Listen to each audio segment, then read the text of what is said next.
Today I want to share with everyone something from my childhood. Parents and elders always told us to make more friends, saying more friends mean more paths. The more paths, the easier the journey. I believed this wholeheartedly, so I set out with enthusiasm, making friends along the way and learning from each encounter. My contact list filled up with names, but when it came to real challenges, there were only a few who could say a few words or lend a helping hand. As I reached middle age, I deeply understood by Ji's line about knowing true friends throughout life, few indeed. Friends may seem plentiful, but in the end, only a handful are true confidants. Life is remarkable that way. People come and go unexpectedly. My neighbor Aunt Zhang often mentions her best friend from childhood, Yuanzi. Yuanzi loved singing, but adults in the courtyard were too busy to listen, so Aunt Zhang became his sole audience. They spent joyful times together, climbing trees and exploring bird nests in the hills. Yuanzi was small and often bullied, but Aunt Zhang always stood up for him. When Yuanzi won singing prizes and got treats at home, he always thought of Aunt Zhang first. In high school, Yuanzi joined the military, and they lost touch thereafter. Aunt Zhang was saddened for a long time, but later heard that Yuanzi had been accepted to a music academy in Beijing and eventually started his own company. Meanwhile, Aunt Zhang stayed in the small southern city, married, and raised children, finding contentment in her ordinary days. As people grow older, nostalgia often sets in. Aunt Zhang frequently recalls their childhood adventures with laughter, sometimes followed by a sigh. Once, I asked her why, at her age, she couldn't let go.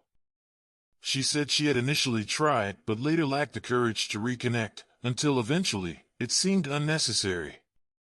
If they were to meet again, what would they talk about? Her words left me speechless. We often think that the end of a friendship should involve dramatic events like betrayal or pride, but even the strongest friendships can quietly fade away.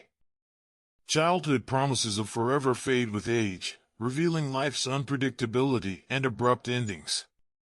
After all the gatherings and partings, we're left with sighs that neither laughter nor sorrow can control. Letting go of resentment and allowing everyone to live their own lives peacefully is the most dignified farewell to friendship in adulthood. 3 people reaching middle age can keep a few confidants, said a passage I liked in Mausher Coffee. It's impossible to have many friends, either it's poetic exaggeration or shallow self-assurance. The most grand and enduring scenery isn't about having friends everywhere, but about looking back and finding those precious few who have always been there.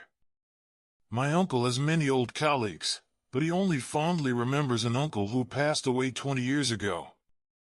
He said that uncle was his true confidant. I asked him what a true confidant is, and he said it's someone who always understands you, shares the same thoughts, celebrates your successes, and supports you in failures. Friendship, like wine, becomes richer with time. If you have such friends around you, remember to cherish them. Chen Daoming once said, "The greatest fashion for men is to spend more time at home." Despite his past fame, he chose to spend more time with his family, making purses for his wife and crafting sugar figures with his children. Happiness in middle age isn't about seeking outwardly, but about immersing oneself in the warmth of family life. In an interview, Hugo was asked what loneliness meant. He said loneliness is the beginning of freedom. When asked what freedom is, he replied that it's starting to enjoy loneliness.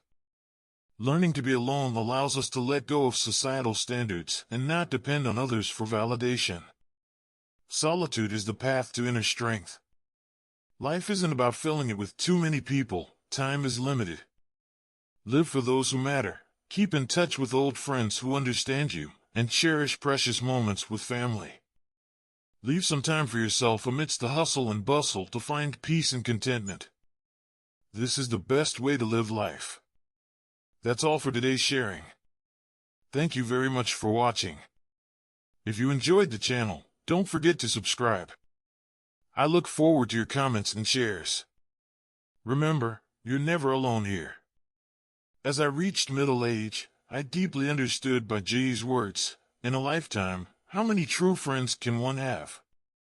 Friends are everywhere, but in the end, we're lucky if we have one or two confidants. Life is indeed remarkable, friends come and go. My neighbor Aunt Zhang often mentioned her best friend Yuanzi from childhood. Yuanzi loved singing, but in those days, the adults in the courtyard were too busy to listen. Aunt Zhang became his sole audience. They spent many happy hours together, climbing trees and exploring bird nests in the forested hills. Yuanzi was small and often bullied, but Aunt Zhang always stood up for him without hesitation. When Yuanzi won singing prizes and got treats at home, he always thought of Aunt Zhang first. In high school, Yuanzi joined the military, and they lost touch thereafter. Aunt Zhang was sad for a long time, but later learned that Yuanzi had been accepted to a music school in Beijing, started his own company after graduating, while she remained in a small southern town, married and had children, quietly managing her peaceful life. As people grow older, they become more nostalgic. Aunt Zhang often reminisced about their childhood adventures, sometimes laughing, sometimes sighing. I once asked her why, at her age, she still couldn't let go. Aunt Zhang said she had initially let go, but later lacked the courage to reconnect, and eventually felt it unnecessary. If they were to meet again, what would they talk about? I found myself speechless at Aunt Zhang's words.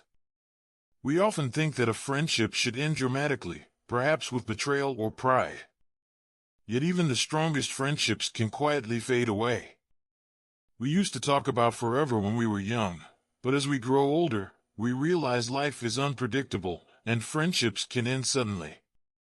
After gatherings disperse, all that remains are sighs, whether we smile as we watch each other leave, or allow each other to freely roam in a world without us. It's the ultimate respect for friendship in adulthood. Chen Daoming once said, "A man can have many old colleagues, but only one confidant." He cherished the memory of his deceased uncle, the only one who truly understood him. What is a true confidant? It's someone who always understands you, with whom you share an unspoken understanding, rejoice in each other's success, and support each other in defeat. It's better to spend time with one or two like-minded people than with many superficial acquaintances. Friendship is like wine, it becomes richer with time. If you have such friends around you, remember to cherish them. As Chen Daoming said, the greatest fashion for a man is to spend more time at home. He abandoned fame and fortune to spend more time with his family, making handbags for his wife and crafting sugar figures for his children. Happiness in middle age isn't found in seeking outwardly, but in the simple moments spent with loved ones. In an interview, Hugo once described loneliness as the beginning of freedom. Freedom, he said, is the enjoyment of loneliness. Learning to be alone helps us abandon societal norms and not depend on others for validation. Spending time alone is the path to inner strength and self-discovery. Amidst the silence, we grow our wings, ready to embrace the broader world when the time comes. Life is a journey where we meet and part ways with many people. We may lose sincere friendships and face unexpected betrayals, but through separation, we find acceptance, reflection, and growth. Eventually, we understand that not everyone who wants to be friends with everyone is truly a friend to anyone. In middle age, we realize our lives don't need to be crowded, time is limited, so live for those who truly matter. Stay close to old friends who understand you, and spend time with precious family members. Reserve some time for yourself amidst the chaos, finding peace and contentment. This is the best way to live life. That's all for today's sharing. Thank you very much for watching. If you enjoyed the channel, don't forget to subscribe. I look forward to your comments and shares. Here, you'll never be alone.